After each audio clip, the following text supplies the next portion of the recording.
The sound of Olivia's phone buzzing against the kitchen counter was like a faint alarm bell in my brain. It wasn't loud, just a soft vibration that blended into the background of our morning routine. But for some reason, it grabbed my attention. I glanced up from the toaster, watching her carefully. She stood at the window, her back to me, sipping her coffee and staring at the garden. She didn't even flinch. "Your phone's buzzing," I said, trying to keep my tone light. She turned her head slightly, just enough for me to see her profile, and then shrugged. "Probably a scam call," she said, her voice breezy. She didn't even look at it. She didn't move toward it. That's when I felt it, the first flicker of something. Suspicion? No, that wasn't it. It was more like unease. The kind of unease you feel when you walk into a silent room and sense that someone was just there. Olivia was warm, loving even. On the surface, everything was fine. But beneath that morning sunlight streaming through the windows, something felt off. I tried to shake it off. I wasn't that kind of husband, the kind who reads into every little thing, who checks his wife's phone or questions her every move. We'd been married for 9 years. We loved each other. We had a good life. Routine, maybe, but good. I had no reason to doubt her. And yet, as I watched her standing there, her shoulders stiff and her coffee mug gripped just a bit too tightly, I couldn't help but wonder. "Lucas, can you grab the eggs?" she asked, breaking the silence. Her voice was bright again, like nothing had ever been wrong. I nodded, trying to shake off the weird feeling in my gut. Our mornings were always the same. I'd make breakfast while she sipped her coffee and half listened to the news on the radio. We'd sit at the table, eating in companionable silence, and then go our separate ways, meet at the office, her to her studio downtown. Olivia ran a small but successful design business. She'd always been driven, confident, and fiercely independent. It was one of the things I loved about her. But that morning, the routine felt different. Her phone buzzed again, and this time, she picked it up, but only to silence it. She didn't open the message or call back. I tried not to read into it, but my mind was already spinning. I told myself it was nothing. Just a scam call, like she said. But that flicker of unease lingered, even as I kissed her goodbye and headed out the door. I didn't know it then, but that flicker was the beginning of everything. It wasn't until later that week that the unease turned into something heavier. It started with a text message. One I wasn't supposed to see. Olivia had left her phone on the kitchen counter while she went upstairs to grab her laptop. I was making tea, my mind on autopilot, when the screen lit up with a notification. I glanced at it out of habit, not intending to snoop, but what I saw stopped me cold. "Can't wait to see you again. Friday can't come soon enough. See." My stomach twisted. It wasn't just the message itself, it was the tone. It was intimate, familiar. And the sender? Just a single letter, C. I stared at the screen, my heart pounding in my chest. The message disappeared after a few seconds, the screen going dark again, but the words were seared into my brain. Who was C? And why would they be so eager to see my wife? I tried to stay calm. There could be an explanation. Maybe it was a coworker or a client. Olivia's work often involved meeting new people, networking, building relationships. But something about the message didn't feel professional. It felt personal. When Olivia came back downstairs, I forced myself to act normal. I handed her the tea I'd made, my hand trembling slightly, and watched as she picked up her phone. She unlocked it and glanced at the screen, her expression carefully neutral. Then, just as quickly, she locked it again and set it down. "Everything okay?" I asked, trying to sound casual. "Yeah, why?" she replied, smiling at me. But her smile didn't reach her eyes. I nodded, letting it drop. But from that moment on, I couldn't stop thinking about the text. It was like a splinter in my mind, small but impossible to ignore. I started noticing other things, 2 signs I'd heard about in cheating stories but had never thought I'd see in my own life. Olivia had been working late more often, claiming she had meetings or deadlines, but her excuses felt thin. She'd started wearing perfume again, the expensive kind I'd bought her years ago when we were dating. She'd stopped wearing it for a while, said it gave her headaches. But now, suddenly, she was spritzing it on before leaving the house. I told myself I was being paranoid, that I had no proof. But the seed of suspicion had already been planted, and it was growing fast. 2 days later, I found the first real piece of evidence. It was Saturday morning, and Olivia had left for what she called a business brunch. I stayed home, catching up on emails and mowing the lawn. When I went to grab my jacket from the closet, I noticed something tucked into the pocket of her coat, a piece of paper, folded neatly. Curiosity got the better of me. I pulled it out and unfolded it, my heart racing. It was a receipt. From a boutique hotel downtown. The date was from 2 days ago, Thursday night. The time read 8:30 p.m. It felt like a scenario straight out of Reddit cheating stories, and for the first time, I understood the gut-wrenching panic those posts described. I stared at it, my mind reeling. Olivia had told me she was working late that night. She'd come home around 9:30, looking flushed and apologetic, saying she'd been stuck in traffic. She hadn't mentioned a hotel. My hands trembled as I folded the receipt back up and shoved it into my pocket. I felt like I was in a dream, or a nightmare. The kind where everything looks normal on the surface, but underneath, everything is wrong. I wanted to confront her right then and there, but I stopped myself. If she was lying, she'd just deny it. I needed more. I needed proof. That night, as we sat on the couch watching TV, I couldn't stop thinking about the receipt. It was like a weight in my pocket, burning a hole through the fabric. Olivia seemed perfectly at ease, laughing at the sitcom we were watching, occasionally leaning over to touch my arm or rest her head on my shoulder. But all I could think about was the hotel. And the text from C. Something was going on. I didn't know what, but I was determined to find out. The voice didn't belong in my house. It was deep, smooth, with a practiced charm. I heard it as soon as I stepped into the living room, my briefcase still in hand. Olivia stood by the window, her phone pressed to her ear, her voice low and tense. She hadn't heard me come in. "No, Chris. I told you I can't do this anymore," she said softly. Her back was to me, her shoulders hunched in a way I'd never seen before. "It's too risky." He's starting to notice. Chris. That name struck me like a thunderbolt. See, the name from the text. The person who couldn't wait to see her. I stood frozen in the doorway, my heart pounding so loudly I thought she might hear it. "Just give me more time," she whispered. "I'll figure it out." I didn't stay to hear the rest. My feet moved on their own, carrying me upstairs to our bedroom. My thoughts were a whirlwind, a tangle of anger, confusion, and fear. Who was Chris? What was too risky? And what exactly was she figuring out? This felt like the kind of plot twist you'd hear in cheating audio stories, except this was my life, unraveling in real time. I sat on the edge of the bed, trying to calm the storm in my head. I could hear Olivia downstairs, her voice growing softer until it stopped entirely. A few minutes later, she came upstairs, her usual smile plastered on her face. "Hey," she said, leaning against the doorframe. "You're home early." I nodded, forcing a smile. "Yeah, skipped the last meeting. Wasn't feeling great." Her face softened with concern. "Are you okay? Do you need anything?" "No, I'm fine," I said quickly, brushing her off. I couldn't stand the way she looked at me, so warm and caring, like nothing was wrong. Like she wasn't hiding something.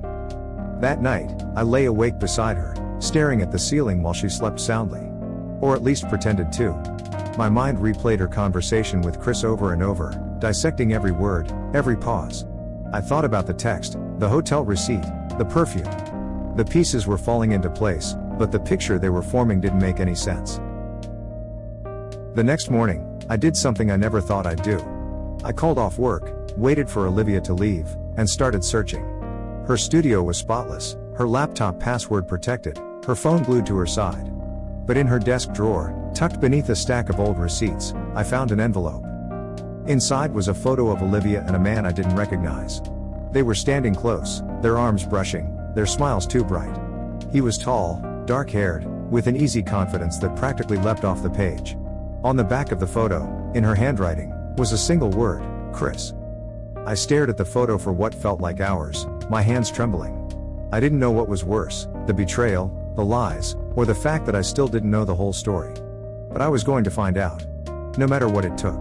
That night, I couldn't hold it in anymore. The anger, the suspicion, the constant knot in my stomach, it all came to a head. Olivia was sitting at the dining table, scrolling through her phone, when I slammed the photo onto the table in front of her. "What's this?" I demanded, my voice shaking.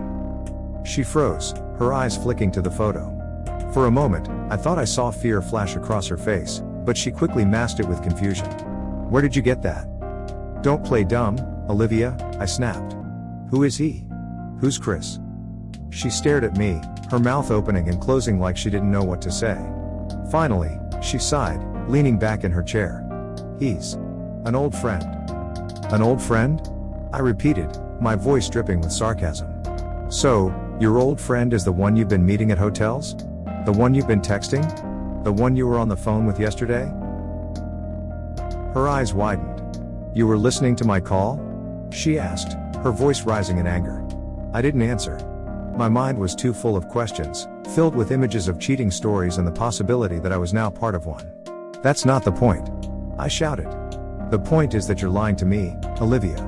You've been lying to me for weeks, maybe months, and I want to know why." She stood up, her chair scraping against the floor. "I'm not having this conversation with you right now." "Yes, you are," I said, grabbing her arm as she tried to walk away. "You don't get to walk away from this." She yanked her arm free, her eyes blazing with anger. "You don't understand, Lucas. It's not what you think." "Then tell me what it is," I demanded. "Tell me the truth for once." She stared at me, her chest rising and falling as she tried to catch her breath. For a moment, I thought she was going to say something, but then she shook her head. "I can't."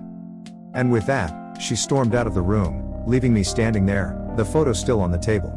I felt like the floor had been ripped out from under me. She couldn't tell me? What the hell did that mean? I didn't sleep that night. I couldn't. My mind was racing with possibilities, each one worse than the last. Was my wife cheating? Being blackmailed? Hiding something dangerous? The more I thought about it, the less sense it made. But one thing was clear, whatever was going on, it was bigger than I'd realized. I followed her. I didn't want to, but I didn't see any other choice. She'd been lying to me, hiding things, and I wasn't going to sit back and let it continue. If she wasn't going to tell me the truth, I was going to find it myself.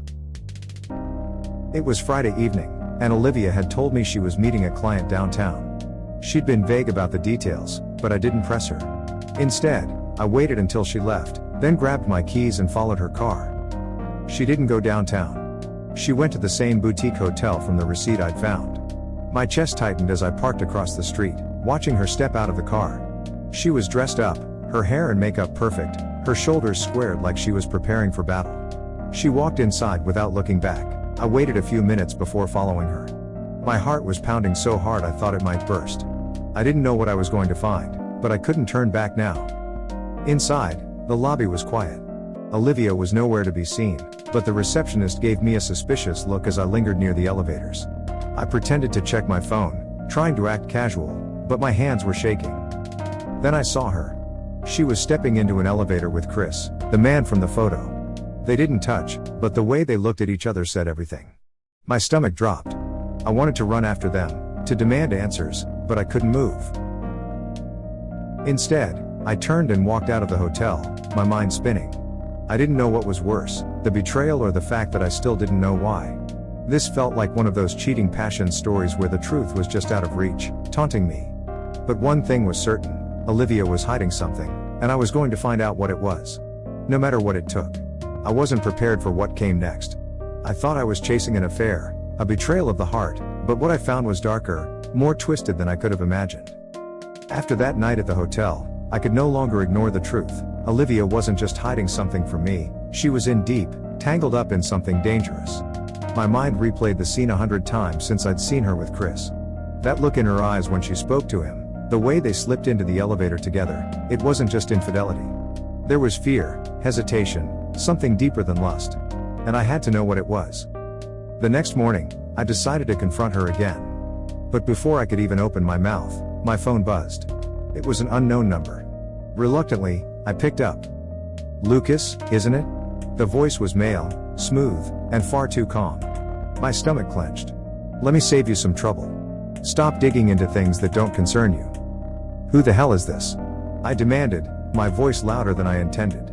Olivia, who was in the kitchen, glanced over at me, her brows furrowing. I turned away, lowering my voice. "What do you want?" "I want you to stay out of it," the man replied. "You're playing in a league you don't understand. If you keep pushing, you'll regret it." The line went dead before I could respond. My hands were shaking as I lowered the phone. I felt a chill crawl up my spine. Who was this? Chris? Someone else? And how did they know I'd been digging? Did they know I'd followed Olivia to the hotel? Olivia walked into the room then, holding 2 mugs of coffee. She handed me one, her expression cautious. "Everything okay?" she asked, her voice carefully neutral. I studied her face, trying to read her, but she was a closed book. I wanted to tell her about the call, to demand answers, but something stopped me. Fear, maybe. Or instinct. If she was involved in something dangerous, what would confronting her accomplish? Would she even tell me the truth? "Yeah," I lied. "Work stuff." She nodded, but I could see the tension in her posture. She didn't believe me. And I didn't believe her. That night, I did something reckless. I waited until she was asleep, then snuck into her studio. I knew it was a risk, she was a light sleeper, but I couldn't sit back and do nothing. I needed answers. Her desk was meticulously organized, but I didn't care about the chaos I left in my wake. I rifled through drawers, papers, anything that might give me a clue. And then I found it, a burner phone, tucked beneath a stack of old sketchbooks. My hands trembled as I turned it on. There were only a handful of messages, all from the same number. One of them made my blood run cold. "He's getting too close. We may need to deal with him." I stared at the screen, my heart pounding. Were they talking about me? My world tilted on its axis. This wasn't just an affair. This was something much bigger, far beyond the scope of the cheating audio stories I'd once dismissed as overly dramatic. The house felt colder than usual as I sat in the dark, clutching the burner phone. My thoughts were racing, spiraling into worst-case scenarios. Was Olivia planning something with Chris? Were they trying to get rid of me? And why? What had I stumbled into? I couldn't wait any longer. I needed to act. This wasn't just a story anymore, not one of those cheating passion stories you hear about. It was my life, and I was spiraling deeper into its chaos. The messages on the burner phone were vague, but they hinted at a meeting, one set for later that night. The location was a warehouse on the outskirts of town. My mind raced with possibilities. Was this where they met to plan their betrayal? Or was it something more sinister? I didn't tell Olivia where I was going. She'd know I was onto her, and I couldn't risk tipping her off. Instead, I waited until she left the house, then grabbed my car keys and drove to the address in the texts. The warehouse loomed in the distance, its metal walls gleaming faintly under the light of the moon. The parking lot was empty except for a single black SUV. I parked far enough away to stay hidden and crept toward the building. My heart was pounding so loudly I was sure they'd hear it. As I got closer, I heard voices, low, urgent, and unmistakably familiar. Olivia's voice. And Chris's. "You don't understand," Olivia was saying. "This wasn't part of the deal. I won't let you hurt him." "You don't have a choice," Chris replied, his tone cold. "He's already involved. If he keeps digging, he's a liability." Liability. The word sent a chill through me. They were talking about me. My fists clenched as I fought the urge to storm in and confront them. But I held back. I needed to hear more. "There has to be another way," Olivia pleaded. "I'll handle him. Just give me time." "You've had time," Chris snapped. "You're too soft, Olivia. If you can't deal with him, I will." I couldn't listen anymore. The anger, the fear, it all boiled over. I stepped into the doorway, my voice cutting through the tension like a knife. "Deal with me how, Chris?" They both froze, their faces pale as they turned to face me. Olivia's eyes widened in horror. Chris recovered quickly, his lips curling into a smirk. Well, he said. "Look who decided to join us." Olivia stepped forward, her hands raised as if to calm me. "Lucas, it's not what you think." "Then tell me what it is," I shouted. "Because right now, it sounds a lot like you're plotting to get rid of me." Chris laughed, a low, mocking sound. "You don't know what you've gotten yourself into, Lucas." "Then explain it to me," I said, my voice shaking. "Because all I see is my wife lying to me and meeting some stranger in the middle of the night." Olivia looked like she was about to speak, but Chris cut her off. "You want the truth? Fine. But you're not going to like it." The truth hit me like a punch to the gut, unraveling in a way that made the cheating audio stories I'd once mocked seem tame by comparison. Chris wasn't just some affair partner. He was a criminal, a manipulative, dangerous man who had Olivia trapped in his web. It started with a loan, Olivia admitted, her voice trembling. The business was struggling, and I didn't want to tell you. I thought I could fix it on my own. Chris offered to help. "And you believed him?" I asked, my voice laced with disbelief. "You thought borrowing money from someone like him was a good idea?" "I didn't know what he was," she said, tears streaming down her face. Not at first. But by the time I realized, it was too late. He had leverage, photos, documents. He threatened to ruin me. To ruin us. I turned to Chris, my fists clenched. This wasn't just about betrayal anymore, it had escalated far beyond the cheating stories I'd heard about. This was something darker. So all of this, your meetings, the texts, the hotel, it was blackmail? Chris shrugged, unbothered by my anger. Call it what you want. Olivia made a deal, and now she's paying the price. You're disgusting, I spat. Whatever you think you have on her, it ends tonight. He laughed, a cold, hollow sound. And what are you going to do about it? Call the cops? Go ahead. See how far that gets you. For a moment, I didn't know what to do. I felt powerless, standing there in the face of his arrogance. But then I looked at Olivia, her tear-streaked face, her trembling hands, and I knew I couldn't let him win. I lunged at Chris, my anger fueling me. The two of us crashed to the ground, fists flying, the sound of our struggle echoing through the empty warehouse. Olivia screamed, but I didn't stop. I couldn't. Not until I'd made him pay for everything he'd done. By the time it was over, Chris was on the ground, groaning in pain. Olivia pulled me away, her hands gripping my arms. Lucas, stop. You'll kill him. I stood there, panting, my knuckles raw and bleeding. Chris glared up at me, his smirk finally gone. You're making a mistake, he hissed. This isn't over. But as I looked at Olivia, I knew it was over for us. The lies, the secrets, it had all taken its toll. We left the warehouse that night, but the damage had already been done. The aftermath of Chris's threats and Olivia's choices would haunt us for a long time. Whether we could rebuild from the wreckage or not, I didn't know. But one thing was certain, life as we knew it was over. The air in the warehouse felt heavier than before, as if the tension from the confrontation with Chris had seeped into the very walls. Olivia was trembling beside me, clutching the recording device she had revealed moments earlier. Chris had stormed out, but his threat, "This isn't over," hung in the air like a storm cloud. I couldn't shake the feeling that something worse was coming. I turned to Olivia, her tear-streaked face illuminated by the dim fluorescent lights overhead. We need to call the police, I said firmly, my voice low but resolute. This can't go on. You can't keep running, Olivia. She shook her head violently, her hair whipping around her face. You don't understand, Lucas. Chris is not just some criminal. He has people, connections. If we go to the police, he'll find out, and he'll come after us. After you. I'm not afraid of him, I said, though my voice betrayed a slight tremor. The truth was, I was terrified. Not for myself, but for her. For us. For whatever was left of the life we had built together. We can't let him control us anymore. Olivia looked at me, her eyes filled with a desperation I had never seen before. It's not just about us. If he goes down, he's going to drag everyone with him. He's got dirt on people, important people. That's why I couldn't tell you. I was trying to keep you safe. I wanted to believe her. I really did. But the lies, the secrets, the months of betrayal, it was too much. You should have told me, I said, my voice breaking. You should have trusted me. I didn't want to lose you, she whispered, tears spilling down her cheeks. Everything I did for us.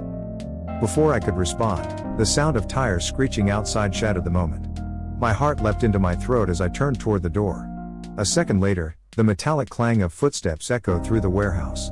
Chris was back. And he wasn't alone. 3 men entered behind him, all dressed in black, their faces shadowed under the dim lights. Chris's smirk was back, more sinister than ever. Did you really think you could outsmart me? He said, his voice dripping with malice. That little recording won't save you. In fact, it just signed your death warrant. I stepped in front of Olivia instinctively, my body shielding hers. You're not laying a hand on her, I said, my voice steady despite the adrenaline coursing through my veins. Chris laughed, a cold, hollow sound. You're brave, I'll give you that. Stupid, but brave.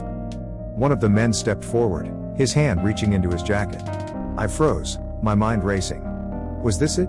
Was this how it ended? I clenched my fists, ready to fight, even though I knew the odds were against me. But before the man could pull out whatever he was reaching for, the sound of sirens pierced the air. The men hesitated, their eyes darting toward Chris, who glared at them in frustration. Who called the cops? He snarled, his voice rising in anger. I turned to Olivia, who was clutching her phone in one hand, her jaw set in determination. "I did," she said, her voice steady despite the fear in her eyes. "This ends now." Chris's face twisted in rage. "You stupid." He didn't get to finish. The warehouse doors burst open, and a flood of blue and red lights illuminated the space. Police officers poured in, their weapons drawn, shouting commands. Chris and his men froze, their hands slowly rising in surrender. For the first time, the smug confidence was gone from Chris's face, replaced by a look of pure hatred.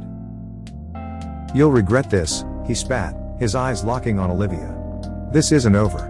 "Yes, it is," she said, her voice firm. The police moved quickly, cuffing Chris and his men and escorting them out of the warehouse. One officer stayed behind to take our statements. Olivia explained everything: the blackmail, the threats, the leverage Chris had over her. She handed over the recording device, and the officer assured us that it would be enough to start an investigation. When it was all over, and the warehouse was quiet again, I turned to Olivia. She looked exhausted, her shoulders slumped, her face pale. "It's really over," she said, as if trying to convince herself. I wanted to believe her. But Chris's parting words lingered in my mind, a shadow that refused to dissipate. "For now," I said cautiously. "But we need to be careful." She nodded, tears welling up in her eyes again. "Lucas, I'm so sorry. For everything. I should have told you the truth from the start." I looked at her, the woman I had loved for nearly a decade, the woman who had lied to me, betrayed me, but also the woman who had fought to protect me, even if it meant sacrificing her own peace. "We'll figure it out," I said finally. "But it's going to take time." We left the warehouse together, stepping out into the cold night air, the kind of ending that felt more like the conclusion of a Reddit cheating story than real life. The sirens were fading into the distance, and for the first time in months, the weight on my chest felt a little lighter. The road ahead wouldn't be easy. There were wounds that needed healing, trust that needed rebuilding. But as we walked to the car, Olivia's hand slipping tentatively into mine, I realized something. We were still here. Still standing. And maybe, just maybe, that was enough.